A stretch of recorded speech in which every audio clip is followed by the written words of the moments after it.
ఇప్పటి వరకు ఓ లెక్క, ఇకపై మరో లెక్క. ఎందుకంటే ఎన్నికలకు కౌంట్డౌన్ కంటిన్యూ అవుతోంది. మరో 10 రోజుల్లో దేశవ్యాప్తంగా 4వ ఫేజ్ ఎన్నికలు జరగనున్నాయి. ఇందులో ఏపీ, తెలంగాణ కూడా ఉన్నాయి. దీంతో ప్రచార పర్వం మరింత ఊపందుకుంది. ఈ 10 రోజుల్లో జరిగే ప్రచార తంతుపైనే పార్టీల తలరాతలు ఆధారపడి ఉంటాయి. ఎందుకంటే చివరి దశలో జరిగేటటువంటి ప్రచార ప్రభావం ప్రజల మీద చాలా ఎక్కువగా ఉంటుంది. నిజానికి షెడ్యూల్ ప్రకటించిన రోజు నుంచి 2 నెలల సమయం ఉంది కదా అనుకున్నారు. కానీ సమయం చూస్తుండగానే కరిగిపోయింది. ఇప్పటికే 2 దశల్లో ఎన్నికలు కూడా ముగిసిపోయాయి. 3వ దశ పోలింగ్ ఈ నెల 7న జరగనుంది. ఇక 4th ఫేజ్లో ఏపీ, తెలంగాణలో పూర్తిగా బీహార్, మధ్యప్రదేశ్, మహారాష్ట్ర, ఒడిషా, యూపీ, బెంగాల్, జార్ఖండ్లో ఎన్నికలు జరగనున్నాయి. మొత్తం 10 రాష్ట్రాల్లోని 96 లోక్సభ స్థానాలతో పాటు ఏపీలో అసెంబ్లీ ఎన్నికలు కూడా జరగనున్నాయి. దీంతో అన్ని పార్టీల నేతలు మరింత అలర్ట్ అయ్యాయి. నిన్న మొన్నటి వరకు పూర్తి స్థాయిలో ప్రచారం చేయని వారు కూడా ఇప్పుడు రాత్రి పగలు ముమ్మరంగా ప్రచారం చేస్తున్నారు. ఈ 10 రోజుల్లో చాలా కీలక పరిణామాలు తెరపైకి రానున్నాయి. ప్రస్తుతం అన్ని పార్టీలు ప్రచారంలో తలమునకలై ఉన్నాయి. మేనిఫెస్టోలు ప్రకటించాయి. వాటిపైన ఉధృతంగా ప్రచారం చేస్తున్నాయి. ఒక పార్టీపై మరో పార్టీ ఆరోపణలు చేసుకుంటుంది. స్టార్ క్యాంపెయినర్లు ఇళ్లలో తక్కువగా, సభలు సమావేశాల్లో ఎక్కువగా కనిపిస్తున్నారు. ప్రధాని మోడీతో సహా అన్ని పార్టీల జాతీయ నేతల విమానాలు 2 తెలుగు రాష్ట్రాలకు క్యూ కడుతున్నాయి. ఒకే రోజులో పాల్గొనే సభలు సమావేశాల సంఖ్య పెరుగుతోంది. ఒక చోటు నుంచి మరో చోటికి వెళ్లేందుకు హెలికాప్టర్లను రంగంలోకి దించి సుడిగాలి పర్యటన చేస్తున్నారు. ప్రస్తుతం తెలుగు రాష్ట్రాలు హామీలు, విమర్శలు, ప్రతి విమర్శలతో దద్దరిల్లుతున్నాయి. పార్టీ ఎక్కడ బలంగా ఉంది, ఎక్కడ బలహీనంగా ఉంది లెక్కలు వేసుకుని క్యాలిక్యులేషన్స్ తీసుకుని మరీ అక్కడే టార్గెట్ చేస్తున్నారు. ముందుగా తెలంగాణ సంగతి వద్దాం.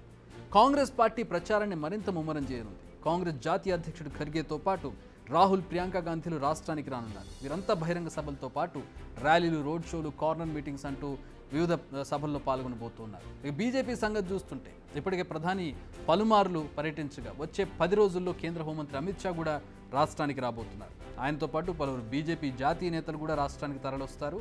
ఇక బీఆర్ఎస్ అధినేత కేసీఆర్ ఇప్పటికే బస్సు యాత్ర ప్రారంభించిన విషయం మనకు తెలిసిందే. ఈ నెల 10 వరకు ఆయన 12 లోక్సభ నియోజకవర్గాల్లో పర్యటన చేయనున్నారు. సో అది తెలంగాణకు సంబంధించి. ఇక ఏపీ సంగతి చూస్తే ఇక్కడ రాజకీయం సెగలు రేపుతుంది. ఎందుకంటే అక్కడ అసెంబ్లీ ఎన్నికలు కూడా జరుగుతున్నాయి.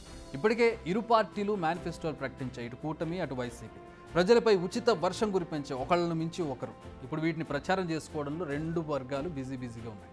అటు చంద్రబాబు, పవన్ కళ్యాణ్తో పాటు బీజేపీ నేతలు కూడా ప్రచారాన్ని ఉధృతం చేశారు. ఇక అధికార వైసీపీలో YS Jagan one man show చేస్తూ ఉన్నారు. అయితే ఏపీ, తెలంగాణలో 2 విభిన్న అంశాలపై ప్రచారం జరుగుతోంది. తెలంగాణలో 2 అంశాలు ఇప్పుడు హైలైట్గా ఉన్నాయి.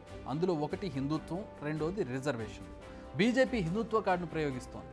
ప్రధాని మోదీతో పాటు అమిత్ షా, ఇతర పార్టీ నేతలు ముస్లిం రిజర్వేషన్ల అంశాలను తెరపైకి తీసుకొస్తున్నారు. ఇక కాంగ్రెస్ పార్టీ మాత్రం రిజర్వేషన్ల అంశాన్ని తెరపైకి తీసుకొచ్చి ఎన్నికల ప్రచారాన్ని నిర్వహిస్తోంది. బీజేపీకి మళ్లీ అధికారం వస్తే ఎస్సీ, ఎస్టీ, బీసీల రిజర్వేషన్లు రద్దు చేస్తారంటూ ఏకంగా సీఎం రేవంత్ రెడ్డి ఒక సంచలన వ్యాఖ్యలు చేస్తూ ఒక సంచలన ఇష్యూని బయటికి తీసుకొచ్చారు. దాని మీద ఇప్పుడు విపరీతమైనటువంటి చర్చ జరుగుతుంది. అయితే తాము రిజర్వేషన్లను రద్దు చేయడం లేదంటూ బీజేపీ క్లారిటీ ఇచ్చే పరిస్థితి కనబడుతోంది.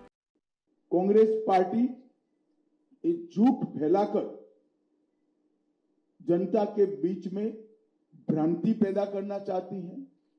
मैं ये बात स्पष्ट कर देना चाहता हूं कि Bharatiya Janata party ST, SC, OBC के आरक्षण की समर्थक है और हमेशा इसके संरक्षक के रूप में अपनी भूमिका निभाएगी। ये बात नरेंद्र मोदी जी ने भी कई बार सार्वजनिक भाषणों में स्पष्ट की। एसटी, एससी, ओबीसी के आरक्षण में किसी एक राजनीतिक दल ने अगर डाका डाला है तो वो कांग्रेस पार्टी ने डाला है। ఇక ఆరోపణలు చేసిన తర్వాత మోడీ, షా భయపడ్డారని, అందుకే రిజర్వేషన్ల రద్దంటూ కొత్త నాటకాన్ని తెర మీదకి తీసుకొచ్చారని అన్నారు. అంతేకాదు తాను చేసిన ఆరోపణలకు పక్క ఆధారాలు ఉన్నాయంటూ వాటిని కూడా బయటపెట్టారు సీఎం రేవంత్ రెడ్డి. ఆర్ఎస్ఎస్ భావజాలం, వాళ్ళ ఫిలాసఫర్స్ చేసినటువంటి వ్యాఖ్యలు, అప్పట్లో సుమిత్రా మహాజన్ స్పీకర్గా ఉన్న సమయంలో ఆవిడ చేసినటువంటి వ్యాఖ్యలు, వీటన్నింటినీ ఆయన కోట్ చేస్తూ పేపర్ క్లిప్పింగ్స్తో బయటకు తీసుకొచ్చినటువంటి పరిస్థితి. 2000 సంవత్సరంలో ఫిబ్రవరి 22, 2000 సంవత్సరంలో భారతీయ జనతా పార్టీ నేతృత్వంలో ఉన్న ఎన్డీఏ ప్రభుత్వం అటల్ బిహారీ వాజ్పేయి గారు ప్రధానమంత్రిగా గెజిట్ నోటిఫికేషన్ విడుదల చేసిండ్రు. ఈ గెజిట్ నోటిఫికేషన్లో ఒక పారాగ్రాఫ్ నేను చదివి వినిపిస్తాను. whereas the national agenda for governance contains a pledge that a commission shall to review the constitution of India in the light of more than 50 years of its working and make suitable recommendations for any possible changes, and this pledge was affirmed in the President's address, followed by a motion of thanks from the both House of Parliament. స్పష్టంగా ఉభయ సభలను ఉద్దేశించి ఆనాటి రాష్ట్రపతి KR Narayanan గారు మాట్లాడిన ప్రసంగం తర్వాత మేము ఒక కమిషన్ అపాయింట్ చేస్తున్నాము అని గెజిట్ నోటిఫికేషన్. ఈ గెజిట్ నోటిఫికేషను మీలాగా ఫేక్ వీడియోలను ఫేక్ లేకపోతే ఆధారాలను సృష్టించలేదు. గవర్నమెంట్ ఆఫ్ ఇండియా దగ్గర పార్లమెంట్లో ఈ గెజిట్ నోటిఫికేషన్ ఉంటుంది. ఇది తెలంగాణ సినారియో. ఏపీలో మాత్రం కంప్లీట్ రివర్స్ నడుస్తుంది. అక్కడ రెండు ప్రాంతీయ పార్టీలది హవా, ముచ్చితాలే ప్రధానం. మమ్మల్ని నమ్మండి, ఓటు వేయండి అంటూ ఇరు పార్టీలు ప్రచారం చేసుకుంటున్నాయి. సో ఓవరాల్గా చూస్తే మనం ముందుగా చెప్పుకున్నట్టు రాబోయే 10 రోజుల్లో ఎన్నికల ప్రచారం ఎటువైపైన టర్న్ తీసుకునే ఛాన్సెస్ ఉన్నాయి.